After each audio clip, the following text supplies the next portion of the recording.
Bueno, muy buenos días a todos, a todas. Reitero el agradecimiento que reiteramos todos a la universidad y a la fundación y a los compañeros y las compañeras que estamos aquí para reflexionar en voz alta acerca de por qué llegamos a donde llegamos. Voy a tratar de ir cambiando lo que tenía pensado porque, bueno, hay que agregar todo lo que se dijo acá, que además coincido con todo. Yo podría poner de título, bueno, Milei ganó por la insatisfacción democrática.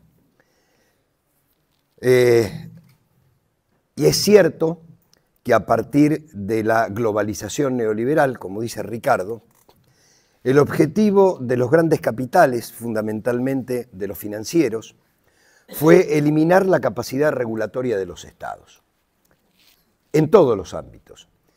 Y esa eliminación de la capacidad regulatoria de los estados para el libre flujo del capital fue llevando a la desaparición del Estado tal cual lo habíamos concebido como estado de bienestar después de la Segunda Guerra Mundial, que se había extendido en casi todo el planeta. Esa política global, muy profunda en lo económico, en lo social, pero fundamentalmente en lo cultural. Nosotros en los 90 perdimos la batalla cultural en la Argentina. Digo, ya no se quería cambiar el mundo, se pretendía en todo caso ver si el barrio podía arreglar el pozo que había en la esquina o la vereda, y con eso creíamos que podíamos resolver lo cotidiano, porque todo lo demás era imposible de resolver. Creo que los dos puntos centrales de la insatisfacción democrática que llevan al triunfo de Milei es la inflación y los salarios atrasados. Porque puede haber inflación con salarios que lo acompañen, pero nosotros tuvimos inflación alta y tuvimos salarios que no pudieron acompañar esa inflación. Digo, no son las únicas dos razones, no son los únicos dos motivos, pero digo, esto ayudaron a que la gente sintiera que por ahí no iba. Digo, si uno toma los 4 años de Macri con pérdida de 20 puntos del poder adquisitivo del salario y los 4 años de Alberto con pérdida de 8 puntos del poder adquisitivo del salario, bueno, en 8 años se perdieron 30 puntos de salario, mejor votemos otra cosa. Ya lleva perdido cerca de 30 puntos en 4 meses, nada más. Pero bueno, estaba esa insatisfacción. Ahora, hablar de insatisfacción democrática nos puede llevar al peligro de creer que la democracia es insatisfactoria siempre. Y la verdad que del 83 hasta acá, cuando el año pasado cumplimos 40 años de democracia, obviamente todos hubiésemos querido llegar de otra manera a esos 40 años, tuvimos momentos de alta satisfacción democrática. Digo, el 83 fue un momento de alta satisfacción democrática. No solo recuperamos las libertades, salimos a la calle, sino que además juzgamos los crímenes de lesa humanidad, siendo el único país del planeta, el primero que juzgaba a los que habían cometido delitos de genocidio con los jueces naturales. Y yo no me imagino, en el año 1985, la posibilidad de un triunfo de Milei, porque había alta satisfacción democrática y lo que se pretendía en ese momento era recuperar los valores esenciales que tenían que ver con la vida, que tenían que ver con la libertad, que tenían que ver con la paz, porque habíamos perdido la libertad, habíamos perdido la paz, pero fundamentalmente habíamos perdido la vida en la dictadura militar. Pero tampoco me imagino a Milei ganando en el 2005. ¿Por qué? Porque habíamos recuperado a partir de las políticas aplicadas en el 2003 que en la Argentina se podía comer, se podía curar, se podía estudiar, porque había una política que llevaba a la movilidad social ascendente, a que el que no se podía jubilar, a que el salario creciera, a que creciera el empleo. Entonces, claro que tuvimos momentos muy buenos de satisfacción democrática en estos 40 años. El problema es que en los últimos 8, que es la conclusión del año 2023, digo, no podemos tener un país con 40% de pobres, y ahora más. Digo, se agotaron determinadas políticas, creo que en la segunda parte vamos a hablar de cómo repensar no solo la construcción de la política, la relación con la sociedad, sino la gestión del Estado. Digo, la gestión del Estado es fundamental. Nosotros defendemos valores y en un momento determinado esos valores no coincidían con la realidad. Defendíamos la escuela pública como valor. Y la pregunta es, ¿y cómo estaba la escuela pública? Defendíamos la salud pública como valor. Claro, la emergencia te atienden y te atienden muy bien. Ahora te tenés que operar de la vesícula y te dicen venga dentro de un año.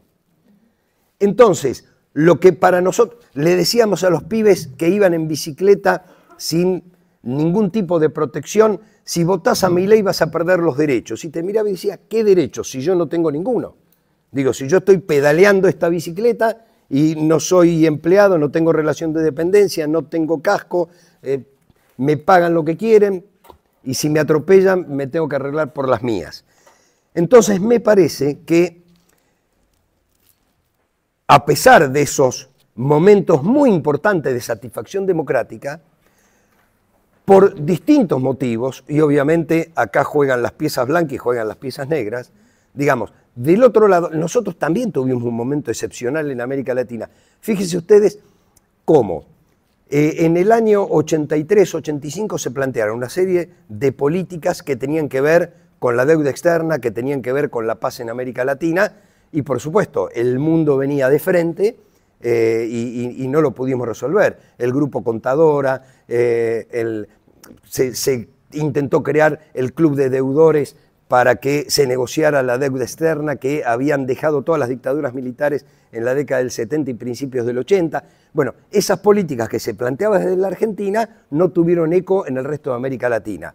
20 años después se plantean políticas muy parecidas, la diferencia es que tenés gobiernos progresistas en América Latina y tenés un periodo de 10 años excepcional en el subcontinente. ¿Por qué? Bueno, porque se dio la posibilidad de que gobernara Lula en Brasil, que gobernara Correa, que gobernara Evo, a diferencia de lo que había pasado en el 83-85, que cuando Alfonsín le fue a plantear a los mexicanos un acuerdo por la deuda, lo sacaron corriendo.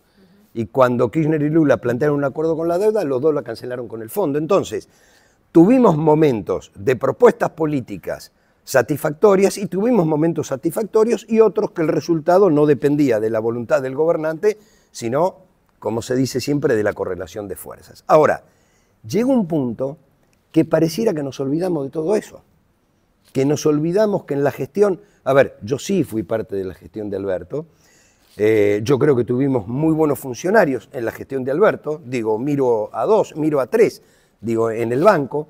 Ahora, y no dependió de la voluntad ni del jefe de gabinete y ex ministro de Defensa, ni del ministro de Desarrollo, ni del director del Banco Nación. Si no pudiste nombrar un miembro de la Corte, teniendo mayoría en el Senado, y no pudiste nombrar un procurador, algo pasó en la política. Y creo que, bueno, que falló eso. Pensamos que un estandapero nunca podía ganar, que las ideas ridículas que planteaba la gente no las iba a votar, porque además el otro día estaban pasando el discurso de cierre de campaña donde decía la mejor educación es la que se paga, la mejor salud es la que se paga. Entonces había un chiste que decía, a Massa no lo votan porque no cree que vaya a hacer lo que dice que va a hacer, y a Milei lo votan porque no cree que va a hacer lo que dice que va a hacer.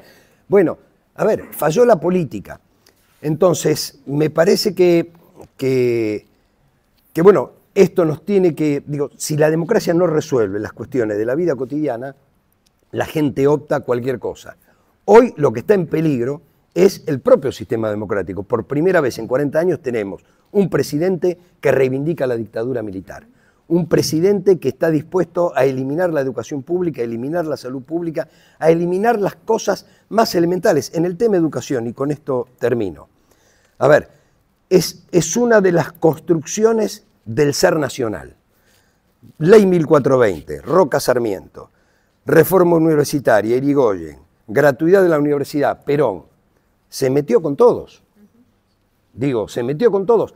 Pareciera que este tema está tan enraizado en la sociedad que la resistencia fue muy grande, pero donde no está enraizado, avanza. Y va a avanzar en la medida en que no haya una resistencia, que creo que es la que tenemos que construir. Llegamos hasta acá, está en peligro la democracia, bueno, celebro el foro para construir una nueva carta democrática como se hizo en 1983. Gracias.